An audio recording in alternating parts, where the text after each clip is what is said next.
आषाढ़ मास के शुक्ल पक्ष की एकादशी को देवशयनी एकादशी और पद्मा एकादशी के नाम से जाना जाता है। इस दिन से सभी देव 4 महीने के लिए विश्राम अवस्था में चले जाते हैं। तो आइए सुनते हैं इस एकादशी व्रत की व्रत कथा के बारे में।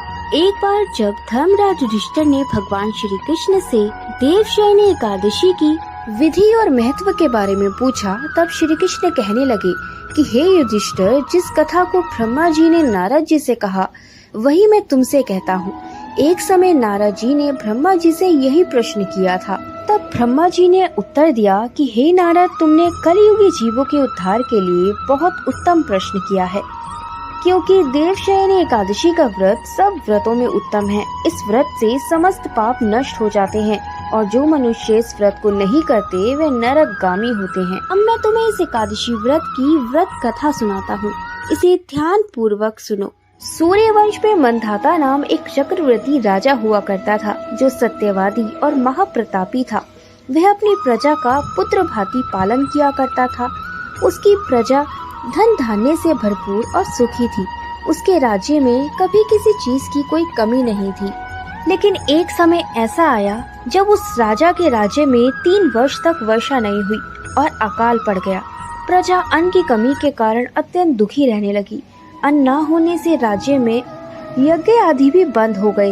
एक दिन प्रजा राजा के पास जाकर कहने लगी, हे राजा, सारी प्रजा त्राही त्राही पुकार रही है, क्योंकि समस्त विश्व की सृष्टि का कारण वर्षा है। वर्षा के अभाव से अकाल पड़ गया और अकाल से प्रजा मर रही है। इसीलिए हे राजन, कोई ऐसा उपाय बताइए जिससे प्रजा का कष्ट दूर हो। राजा कहने लगे, आप लोग ठीक कह रहे हैं। वर्षा से ही अन्न उत्पन्न होता है और आप लोग वर्षा न होने से अत्यंत दुखी हो गए। मैं आप लोगों के दुख को समझता हूँ। ये कहकर राजा कुछ सेना साथ लेकर वन की तरफ चल दिए। वहाँ अनेक ऋषियों के आश्रम में भ्रमण करते हुए अंत में ब्रह्मा जी के पुत्र अंगिरा ऋषि के आश्रम में पहुँचे। वहाँ राजा ने घोड़े से उतरकर अंगिरा ऋषि को प्रणाम किया। अब अंगिरा ऋषि ने राजा को आशीर्वाद दिया और उनसे आश्रम में आने का कारण पूछा। राजा ने हाथ जोड़कर विनती भाव से कहा, हे भगवान, सब प्रकार के धर्म पालन करने के बाद भी मेरे राज्य में अकाल कैसे पड़ गया? इससे मेरी प्रजा अत्यंत दुखी है। राजा के पाप के प्रभावों से ही प्रजा को कष्ट होता है, ऐसा शास्त्रों में कहा गया है। जब मैं धर्म अनुसार राज्य करता हूँ तो मेरे राज्य में अकाल कैसे पड़ गया? इसके कारण का पता मुझको भी अभी तक नहीं चल सका।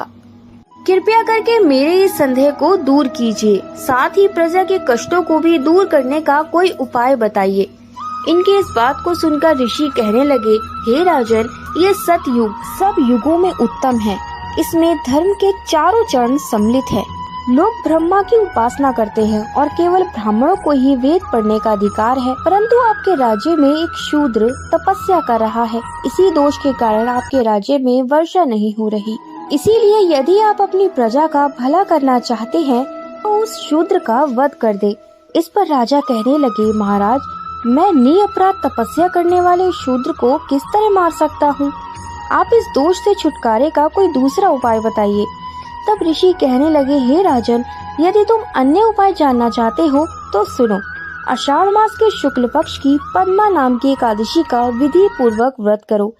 व्रत के प्रभाव से तुम्हारे राज्य में वर्षा होगी और प्रजा सुख प्राप्ति करेगी, क्योंकि इस एकादशी का व्रत सब सिद्धियों को देने वाला है और समस्त उपद्रवों का नाश करने वाला है।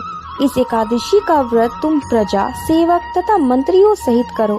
उन्हीं के इस वचनों को सुनकर राजा अपने नगर में वापस आए और उन्होंने विधि पूर्वक इस एकादशी का व्रत किया। इस व्रत के प्रभाव से वर्षा हुई और प्रजा को सुख पहुंचा। अंत में इस मास की एकादशी का व्रत सब मनुष्य को करना चाहिए। यह व्रत इस लोक से भोग और परलोक को मुक्ति देने वाला है। इस कथा को पढ़ने और सुनने से मनुष्य के समस्त पाप का नाश हो जाता है। यही एकादशी व्रत कथा समाप्त होती है। भगवान विष्णु के सच्चे भक्त है तो वीडियो को लाइक शेयर करना मत भूलिएगा। जय श्री कृष्णा। राधे राधे।